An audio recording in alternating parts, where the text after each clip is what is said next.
Hello and welcome back to Dukascopy TV. Now last week it was announced that the value of the Iranian rial had dropped by 1/3 against the US dollar. Here to discuss this further with me is Dr. Christian Koch from the Gulf Research Centre. Christian, thank you very much for coming in today. Good to be here again. Now this devaluation, it's being part blamed on the US for imposing sanctions and part blamed on sort of poor monetary policy from the Iranian presidency. Where does the fault lay? Whose problem is it? Well, I think it's a little bit on both sides, actually. Certainly inside Iran, the government of President Ahmadinejad has come under quite a bit of pressure lately, both because we are entering a presidential campaign in Iran next year, 2013, will be the new elections for a presidency in Iran, and there are factional disputes, even within what is often considered sort of to be the conservative faction inside Iran. There are disputes about how to keep the government going and who will be the candidate next year.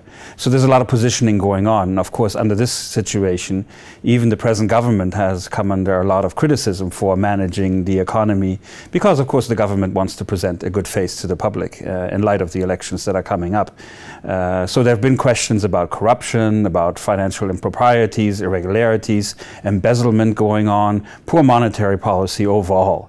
That's certainly been one factor of it. But the sanctions have really hurt Iran, and they've increasingly hurt Iran as the European Union, as the United States have imposed what are quite stringent sanctions overall.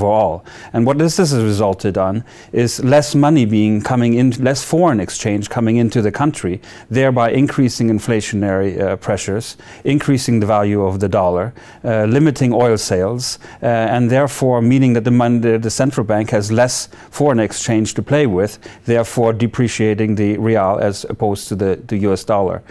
So there are some real definite impact that the sanctions are having on the Iranian economy, and we see the result of that right now. But naturally, this devaluation, whilst it poses the most sort of immediate danger to the Iranian economy, there are sort of some other problems going on as well. Can you talk us through what these sort of more longer term issues are? Well, I think what you always have to remember is that Iran has been under some sort of sanctions basically since 1979, since the Islamic Revolution at that time.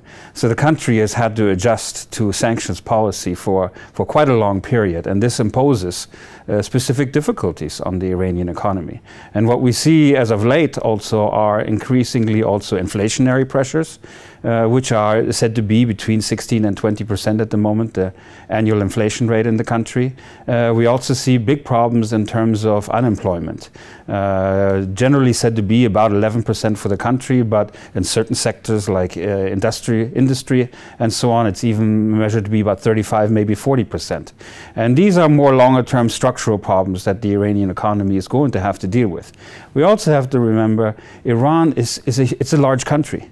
It has a population of 75 million people, of which 60% are of the younger generation, are under the age of 24. These are all people that are going to have to be accommodated within the economy in terms of educational opportunities instead of jobs. And that's something that the Iranian economy is going to have a difficult time grappling with, at the same time that we see current sanctions already in place and even further sanctions happening, with the EU and the US just having announced a further set of sanctions that will target the Iranian gas industry, that will make it even more difficult to deal with specific Iranian banks, and that will further curtail foreign reserves coming into the country. So there are a host of issues that this Iranian economy is going to have to deal with in the next coming years. We've already seen dissatisfaction over this economic sentiment manifest itself into protests. How far do we think that these sort of upheavals will go? Well, we saw, of course, large upheavals in the wake of the last presidential elections in 2009, when you had the beginning of a reform movement, the Green Movement as it's known generally, in which people went to the street and protested against the government. At that time, the government was able, through heavy-handed measures, especially using many of its security forces, to beat the protests down. Now, there is dissatisfaction within the population. And there are claims also that by the government that Iran really isn't impacted by what we know as the Arab Spring. But in fact, I think Iran has been impacted as well, both because of the sanctions and because, again, it has a young population in which people have different aspirations and they're looking for greater degrees of dignity and freedom and tolerance and respect. So at the moment, I think the government is well placed in terms of the security forces being in charge and sort of being an unwillingness by the population to engage in larger scale protests because they know the kind of consequences they will likely face. But in the medium to long term, I think even Iran is going to see some significant political changes. It won't happen, I don't think, the next year or two. Certainly, probably people will wait until the next presidential elections next year and see what the result is after that. But then the frustration, even at the societal level, will continue, and that will likely result in more widespread protests somewhere down the road, maybe 2014, 2015. Christian, great comments as always. Thank you very much for coming in. My pleasure. We'll be back shortly with more exclusive interviews. For now, though, goodbye.